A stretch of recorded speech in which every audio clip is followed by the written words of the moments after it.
มีกล่อง Wi-Fi เก่าแบบนี้เนาะที่ว่าบ่ได้ใช้งานแล้วสามารถเอามาเฮ็ดเป็นตัวต่อพ่วง Wi-Fi ได้เนาะงั้นบ่ทิ้งนั่นก็จะเอากล่องตัวนี้มาเฮ็ดต่อพ่วง Wi-Fi เนาะอันนี้นี่เงินหลังนี้กับหลังนี้เนาะแล้วค่อยเข้า Wi-Fi หลังนี้แหละเอา Wi-Fi หลังนี้แล้วจะต่อพ่วงมาเงินหลังนี้เนาะเพราะเงินหลังนี้มันรับสัญญาณจาก Wi-Fi กล่องตัวนี้บ่ได้เนาะแล้วค่อยจะต่อพ่วงมานี้โดยใช้กล้อง Wi-Fi เก่าไปนี้เอามาเฮ็ดต่อพ่วงเพื่อกระจายสัญญาณอยู่เงินหลังใหม่นี่เนาะโดยที่บ่ต้องลง Wi-Fi ใหม่เนาะเราสามารถเฮ็ดได้เลยเนาะใช้ Wi-Fi ตัวนี้เอาเราจะทำการเอาตัวนี้เนาะดูดสัญญาณจากเงินหลังนี้มาแล้วก็มากระจายสัญญาณอยู่เงินหลังนี้เนาะโดยที่เราบ่ต้องเสียเงินลงหรือว่าติดตั้ง Wi-Fi ใหม่เนาะโดยใช้เพียงแต่กล่องเราเตอร์ Wi-Fi เก่าๆแบบนี้เนาะที่ว่ายังสามารถใช้งานได้เนาะเสียบไฟแล้วไฟขึ้นเนาะเราต้องเบิ่งก่อนว่ากล่อง Wi-Fi เก่าของเราเนี่ยมันสามารถรองรับโหมดรีพิเตอร์ได้บ่เนาะหรือว่าโหมดที่ว่ากระจายสัญญาณเนาะซึ่ง Wi-Fi ตัวนี้มันเป็น Toto Link เนาะ Toto Link นี่ Toto Link 600R เนาะตัวนี้นี่ซื้อมันโดยตรงสื่อตัวนี้ก็ต้องห้ามหลุดเนาะตัวนี้ว่ามันจะมีปัญหาเวลาเขาไปคอนฟิกเนาะเขาจะเอาตรงสื่อตัวนี้แหละเขาไปคอนฟิกเนาะไปเริ่มกันเลยเนาะเขาก็มาทำการเสียบกล้อง Wi-Fi ตัวเก่าเนาะโดยที่ให้มันมาอยู่ใกล้ๆกับกล้อง Wi-Fi ตัวที่เขาต้องการดูดสัญญาณมาเนาะนี่Wi-Fi ตัวนี้เขาจะใช้ตัวนี้ดูดสัญญาณจากตัวนี้เนาะมาเลยเสียบให้ไฟขึ้นแบบนี้เนาะจากนั้นเขาก็กดรีเซ็ตก่อนเนาะเพื่อมันยังมีค่าเก่าหาบางปุ่มรีเซ็ตทั้งข้างกล้องเนาะมันมีปุ่มรีเซ็ตเนาะกดจึ้งไว้หรือว่ามันมีในก้นกับเขาก็กดมีปุ่มน้อยๆหรอมันจะเขียนรีเซ็ตเขากดรีเซ็ตจึ้งไว้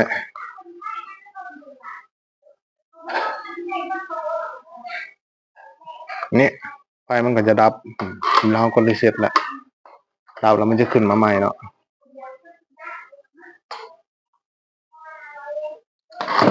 เนี่ย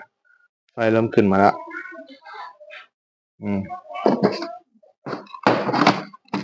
นี่เนาะให้เอาพลิกใต้กล้องขึ้นมาเนาะให้สังเกตตัวนี้ มันจะมี IP แล้วก็ username password ตัวนี้เนาะค่อยจะถ่ายไว้ก็ได้หรือค่อยจะชื่อไว้ก็ได้จากนั้นเนาะเขาก็ใส่ iPhone เนาะค่อยแนะนำเป็น iPhone เนาะยันว่าส่วนหลายกล่องเก่าแบบนี้เขาใส่ Android เขาเป็นคอนฟิกบ่ได้เนาะเขาใส่ iPhone เนาะมาจากนั้นเข้าไปที่เบราว์เซอร์เนาะเบราว์เซอร์ iPhone มี Safari นี้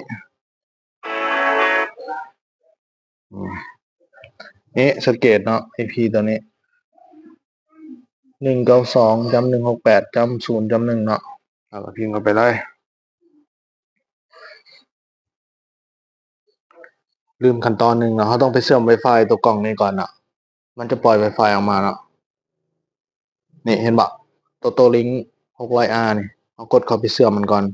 มันจะฟ้องขึ้นว่า Wi-Fi ตัวนี้เป็น Wi-Fi เปล่าเนาะให้เอากดถ้าว่ามันบอกให้ยกเลิกเขาก็กดไม่เนาะเนี่ยมันเชื่อมแล้วเห็นปะเขาจึงมาเฮ็ดขั้นตอนตัวเข้าเบราว์เซอร์นี้เนี่ยเอาพิมพ์ IP เข้าไปเขามันเชื่อม Wi-Fi เนาะโทรศัพท์กับ Wi-Fi กับ Wi-Fi ตัวกล่องนี่มันเชื่อมกันแล้วเขาก็กดไปเนี่ยจะขึ้นมาเนาะ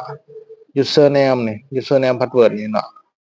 นี่เขามาเอาเบิ่งในใต้กล่องนี่เนาะนี่แอดมินเลยครับแอดมินตัวน้อย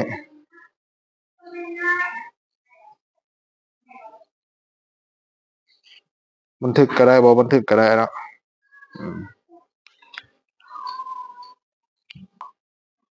เนี่ยมันก็จะเข้ามาสู่หน้านี้เนาะ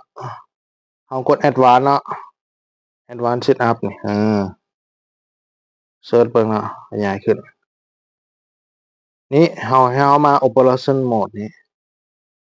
กดเข้าไป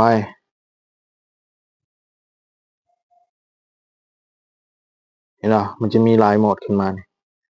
มันจะมีเกตเวย์โหมดไบรท์โหมดแล้วก็รีพิเตอร์โหมดแล้วก็ ISP โหมดเนี่ยไบรท์โหมดก็คือเห็นเป็นขัวต่อเนาะเขาสามารถต่อไปอีกกล้องหนึ่งก็ได้แต่ตัวนี้เขาจะเห็นเป็นรีพิเตอร์โหมดก็คือโหมดรับสัญญาณเนาะ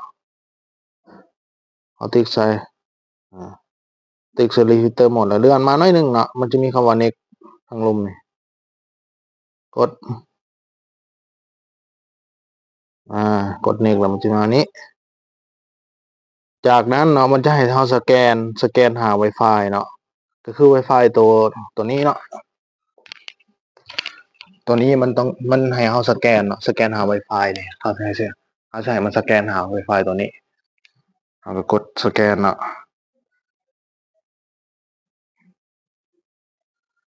นี่สแกนหา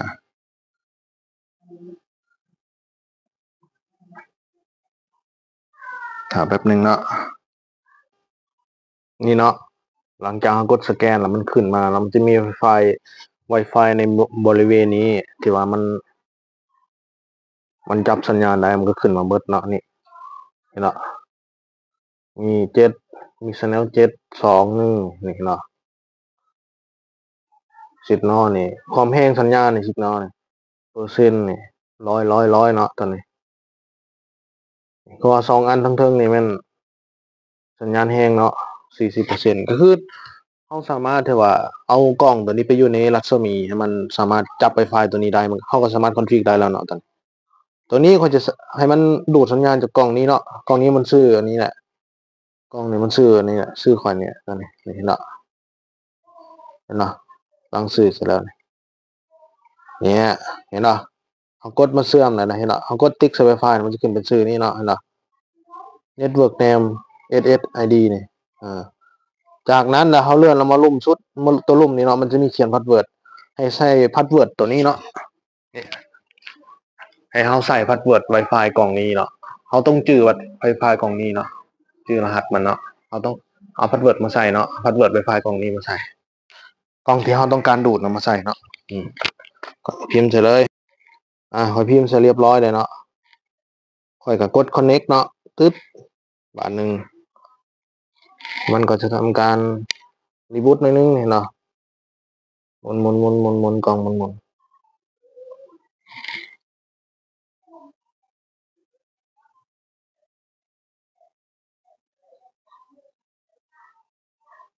เราถ่ายมันเห็นสำเร็จเนาะเห็นป่ะหลังจากมันดิสตาร์ทแล้วมันก็สิเนี่ยหลังจากมันรีเซ็ตแล้วล่ะมันโฟกัสบ่เห็นเนาะมันจะเออร์เลอร์ขึ้นแบบนี้เนาะให้เราไปเบิ่งไปกวดมันก่อนเนาะว่าปัจจุบันเนี่ยมันไปเสื่อมตัวใดนี่มันจะหลังจากเรารีเซ็ตแล้วล่ะมันก็สิกล้อง Wi-Fi ตัวนี้มันก็จะรีสตาร์ทเนาะรีสตาร์ทเราก็มากดเชื่อมต่อใหม่เนาะวิธีกวดว่ามันสามารถเชื่อมต่อได้หรือบ่เนาะเรากดเชื่อมมันเนาะกดเชื่อมแล้วเราเข้า YouTube ลองเบิ่งเนาะดิ้นเข้าเน็ตเบิ่งว่ามันสามารถใช้เน็ตปกติบ่นี่เนาะอันนี้มันเชื่อมได้เด้อนี่เข้า YouTube เบิ่งเนาะ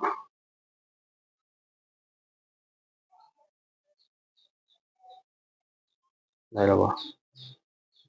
ถ้ายังดิ้นเน็ตบ่ได้ก็แสดงว่ามันยังบ่ได้ต้องไปตั้งค่าเติมเนาะ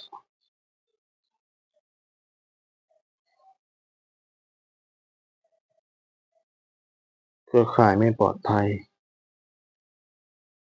เบิ่งได้แล้วบ่เข้าเบราว์เซอร์มันคืนเนาะ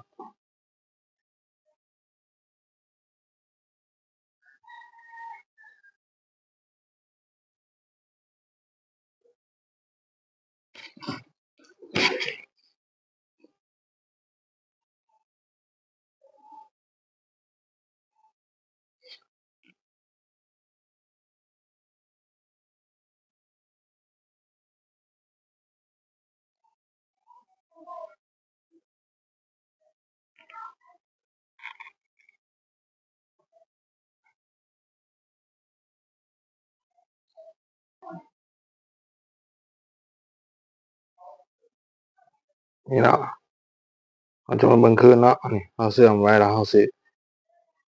หลังจากมันรีสตาร์ทแล้วเรากลับมาเสื่อมมันคืนแล้วเราก็จะเข้า YouTube เบิ่งเนาะเบิ่งลองดินเบิ่งบัดนี้ได้บ่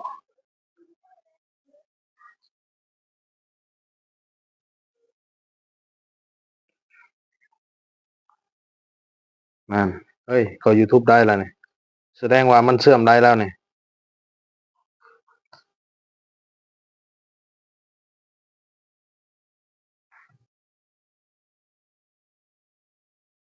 แต่ว่าอยากช้าเนาะนี่เสื่อมไวไฟตรงนี้นะเสื่อมแล้วลองเข้า YouTube เบิ่งเนาะ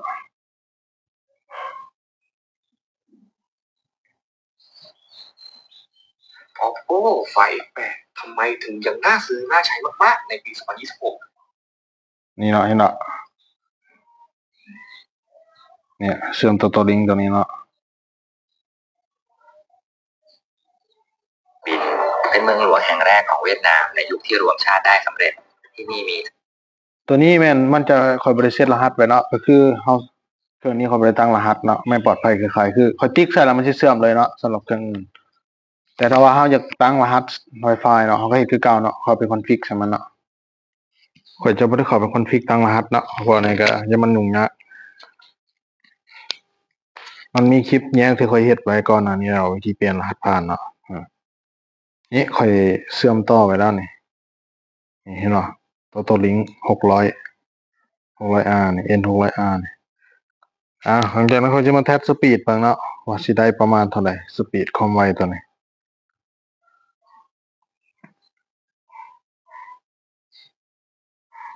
ข้อยจะแท็บตัวในขณะที่ว่ามันอยู่ใกล้ๆกันนี่เนาะมันใกล้กับกล้องแม่มันเนาะห่างกันประมาณเมตรหนึ่งเมตรปลายตัวนี้มันยังอยู่เฮือนมันยังอยู่ใกล้ๆกันเนาะห่างกันบ่หลายเลยค่อยแท็บแล้วค่อยสิถือไปเฮือนหลังนั้นแล้วค่อยสิแท็บคืนว่ามันจะได้ความไวเท่าใดเนาะนี่ความไวก็โอเคอยู่เนาะ 35.4 เนาะโอเคประมาณนี้เนาะความไวก็เอาล่ะบัดนี้ข้อยจะถอดไปเนาะนี่ถอดไปเลยเอาไปแบบนี้เลยถอดไปแบบนี้เลยถอดแล้วไปเสียบอยู่เฮือนหลังใหม่ครับเนาะ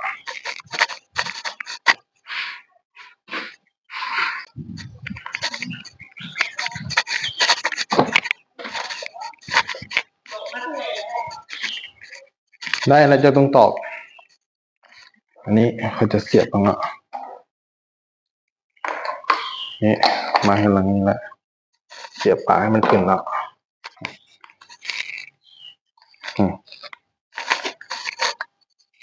เราฐานนิดนึงละมันจะขึ้นบ่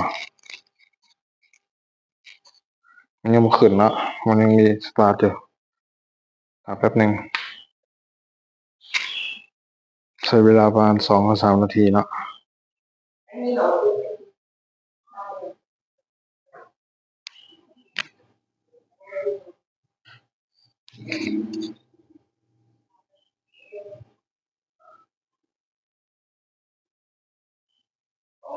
นาะติ๊กใส่ตัวนี้เนาะนี่ได้4 ขีดเลยเนาะก็ว่ามีอินเทอร์เน็ต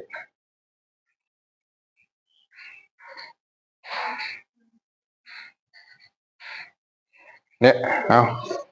เชื่อมแล้วนี่เห็นเนาะตัวลิงก์ 600R แท็บกลางคืนเนาะสิได้ประมาณเท่าไหร่ความไวมันรีสตาร์ทอยู่นี่ของกล้องนี้เด้อบริเสียบสายอย่างเด้อตัวนี้มันเสียบมาเลยมันเอามาถึงเงินหลังนั้นเนาะบริเสียบสายอย่างเนาะ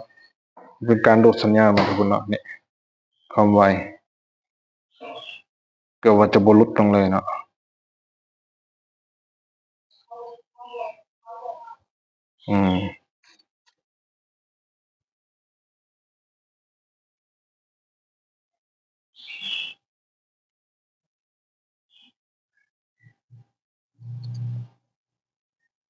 โอเค ได้ประมาณนี้เนาะเอาลองไปเฮ็ดเบิ่งเนาะ คลิปนี้ก็จบเพียงเท่านี้เนาะขอขอบใจฝากกดไลค์กดแชร์กด Subscribe เด้อ